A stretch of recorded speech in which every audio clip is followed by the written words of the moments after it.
Toxic friends. मुझे अपनी एक स्टोरी याद है अभी भी।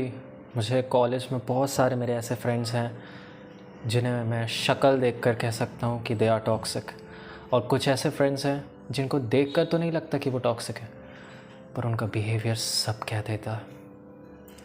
टॉक्सिक फ्रेंड्स को हैंडल करना बहुत ज़रूरी है, वरना पहला, आपकी मेंटालिटी की धज्जियाँ उड़ जाएंगी इस एज में, जिस एज में आपकी मेंटालिटी सबसे ज़्यादा स्ट्रॉन्ग होनी चाहिए। एंग्शियस जनरेशन की बुक के अकॉर्डिंग एक इंसान, एक टीनेजर हर एक जनरेशन पास होते बहुत वीक बनते जा रहा है, क्योंकि आज तक तुमने छोटे छोटे बच्चों को भी देखा होगा, वो फ़ोन से चिपके रहते हैं बिल्कुल। उन्हें अपने मम्मी पापा से ज़्यादा इंटरेस्ट उस 7 इंच के डिस्प्ले में है, तो उनका फ्यूचर तो और ज़्यादा डेडली होगा। पर हमें अपनी बात करनी है, हम जेन ज़ीज़ की। हम टॉक्सिक फ्रेंड्स से डील कर रहे हैं और हमारे 99% ऑफ रिलेशनशिप्स टॉक्सिक हैं।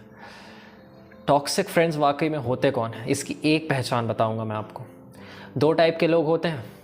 एक जो हमेशा आपको सपोर्ट करते हैं, हमेशा आपके लिए खड़े रहते हैं और हमेशा आपको इनकरेज करते हैं। दूसरा जो नेगेटिव होते हैं। मैंने बहुत सारे लोग अपनी लाइफ में देखे हैं ऐसे जो पूरी तरह नेगेटिव थे, तो उनको अवॉइड करना आसान होता है, मैंने उन्हें डायरेक्टली अवॉइड कर दिया। पर जो तीसरी कैटेगरी, जो सबसे ख़तरनाक है जिन्हें अवॉइड करना, वो होते हैं टॉक्सिक लोग। एक टाइम पे वो आपको बहुत सपोर्ट करेंगे और वहीं दूसरे टाइम पे आपको बहुत डीमोटिवेट कर देंगे और क्रिटिसाइज़ कर देंगे। फिर एक टाइम पे वो आपको बहुत सपोर्ट करेंगे, फिर दूसरे टाइम पे आपको क्रिटिसाइज़ कर देंगे। मेरी पहली गर्लफ्रेंड ऐसी ही थी बिल्कुल, और उसने मेरी मेंटालिटी की धज्जियाँ उड़ा दी थी यार। मुझे यकीन भी नहीं हो रहा था कि मैं ऐसा बन गया हूँ, मेरी मेंटालिटी ऐसी बन गई है। फिर मैंने कोशिश की ओवरकम करने की, पर मुझे हिम्मत नहीं आ रही थी कि मैं अपने टॉक्सिक फ्रेंड्स को छोड़ दूँ। मेरे मन में सिर्फ एक डर था कि यार अगर मैं इन्हें छोड़ दूँ तो मेरे दोस्त कहाँ बनेंगे। आज मैं उस क्वेश्चन को सोचकर हंसता हूँ, क्योंकि यार मैंने रियलाइज़ किया कि दोस्त बन जाते हैं, और दोस्त तब बनेंगे जब आप अच्छे लोगों के लिए अपनी लाइफ में जगह बनाओगे और बुरे लोगों को दूर से ही नमस्ते कह दोगे और ना कह दोगे। तो ना कहना सीखो यार। उन लोगों को ना कहना सीखो जो आपकी रिस्पेक्ट नहीं करते। उन लोगों को ना कहा मैंने जो मुझे अपना नहीं मानते थे। उन लोगों को मैंने ना कह दिया जो सामने तो कुछ और पीठ पीछे कुछ और थे। मैंने उनको ब्लॉक कर दिया, उनसे बात नहीं करी। भले ही मेरे कितने ही डीप रिलेशन थे, बहुत ज़्यादा डीप रिलेशन थे, मेरे हाथ काँप रहे थे उन लोगों को ब्लॉक करते टाइम और उनसे बात ना करते टाइम। पर मुझे सॉलिट्यूड फेस में रहना पड़ा 3 महीने के लिए, और इस चीज़ ने मेरी लाइफ चेंज कर दी। मैंने कॉलेज ज्वाइन किया और ज़्यादा कॉन्फिडेंट हुआ। एक रहता ना, वो मुझे लगा था कि इंट्रोवर्ट अगर मैं रहूँगा तो मैं सोशल स्किल्स डेवलप नहीं कर पाऊँगा, पर ये बिल्कुल गलत बात थी। जब आप खुद को समझ जाते हो ना, तब शायद सामने वाले से बात करना भी बहुत ज़्यादा आसान होता है। मैं भी जब अर्ली स्टेज में था अपने, और अभी भी मुझे कभी कभार बात करने से झिझक होती है, क्योंकि मैं एक इंट्रोवर्ट हूँ ना। तो फिर मुझे पता चला ये मेरी कमज़ोरी नहीं, मेरी ताकत है, क्योंकि ज़्यादातर सक्सेसफुल पीपल इंट्रोवर्ट्स हैं। कम्प्लीटली नहीं, पर more than 50% of their personality poses introverts. पर सच में यार, टॉक्सिक लोगों को हैंडल करते करते मेरी हालत ख़राब हो गई। अभी भी हालत ख़राब हो रही है, पर मेरा मन और मेरी आत्मा मुझे सिर्फ एक चीज़ बोल रही है, छोड़ दो उन्हें। इसी वक्त उन्हें छोड़ दो। मैंने अपनी आत्मा की सुनी और उन्हें छोड़ दिया। मैंने अपनी स्पिरिट और अपने दिल की सुनी और मैंने उन्हें छोड़ दिया।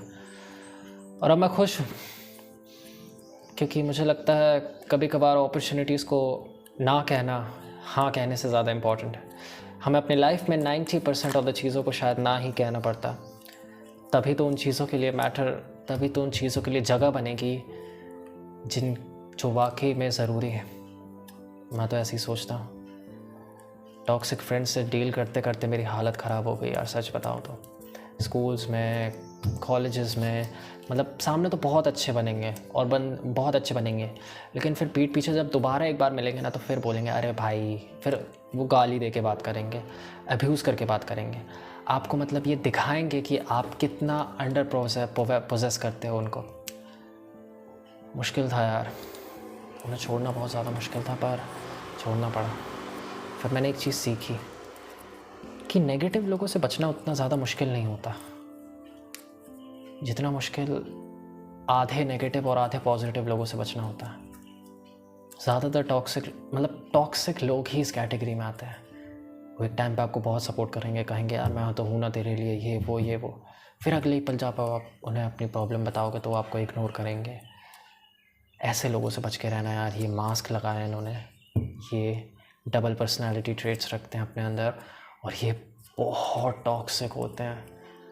और टॉक्सिक लोग आपकी मेंटालिटी की इतनी धज्जियाँ उड़ा देंगे कि आपको रिकवर करने में ही 2 साल लग जाएगा। इसलिए मैंने तो दूर से नमस्ते कर दिया अपनी टॉक्सिक गर्लफ्रेंड को। मेरा दिल टूटा बहुत, मुझे बहुत ज़्यादा दुख हुआ, दर्द पीड़ा हुई, लेकिन दर्द तो झेलना पड़ता है। गलतियों से ही तो सीखता है आदमी। मैंने गलती करी, उससे सीखा। आप लोग मेरी गलती से सीख सकते हो। I know you are facing lots of friends of you who are toxic, पर एक बात याद रखो यार, छोड़ दो उन्हें, अभी छोड़ दो। तुम्हारा मन तुम्हें बोलेगा भाई पागल है क्या, क्यों छोड़ दें, फिर हमारे फ्रेंड्स कहाँ मिलेंगे।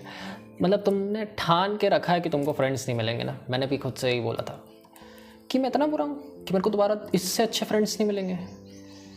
फिर मैंने ये चीज़ समझाई खुद को और उन्हें छोड़ दिया। और असली मैजिक तो तब हुआ जब लेट गो किया यार। तब तो पूरा चेंज ही हो गया था मैं। अभी भी चेंज हो रहा हूँ। और उम्मीद है मेरी इस स्टोरी से आपको हेल्प मिली होगी ये जानने में कि टॉक्सिक फ्रेंड्स को कैसे हैंडल करते हैं। मेरा नाम है सचदेव सोनकर और मिलता हूँ आपसे अगली वीडियो में। Bye, see you, good bye.